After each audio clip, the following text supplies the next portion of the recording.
Hello বন্ধুরা, welcome to mini blog. আজ day 33। আজ কন্ট্রোল করা নিয়ে আসলাম। দেখতে তো আছেন বন্ধুরা, এসে বন্ধু চারপাশে দেখতে পাচ্ছেন তো এত ভিড়। আর এখন রেশন নেবো, এখন দেখতে তো পাচ্ছেন রেশন লিয়া পথ চললেও বাড়ি।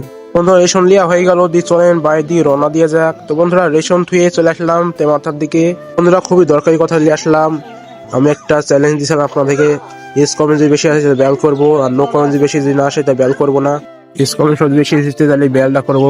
তার আগে চলেন মাথাটা ঘষে আসা যাক, খুব আঠাটা করছে। তো বন্ধুরা মাথা ঘষা হয়ে গেছে, সেলুনের সামনে চলে আসলাম, দেখতে তো পাচ্ছেন বন্ধুরা। তো বন্ধুরা সঙ্গে সঙ্গে সেই চুলটা কাটতে লাগলাম, চুলটা কেটে ব্যালটা করবে। দ্বিতীয় বন্ধুরা গোসল করে সঙ্গে সঙ্গে আপনার দেখা করছে বাড়িতে যাই। বন্ধুরা গোসল করা হয়ে গেছে, উপরে চলে আসলাম, দেখতে তো পাচ্ছেন আমার ব্যাল করা হয়ে গেছে, ফুল রিয়েল, একবারে কোনো এআই না, দেখতে তো পাচ্ছেন বন্ধুরা। বন্ধুরা আপনাদের এই চ্যানেলটা কমপ্লিট করলাম, এই ব্লগটায় 10,000 লাইক কমপ্লিট করবেন। আবার নেক্সট ব্লগে দেখা হচ্ছে, বাই।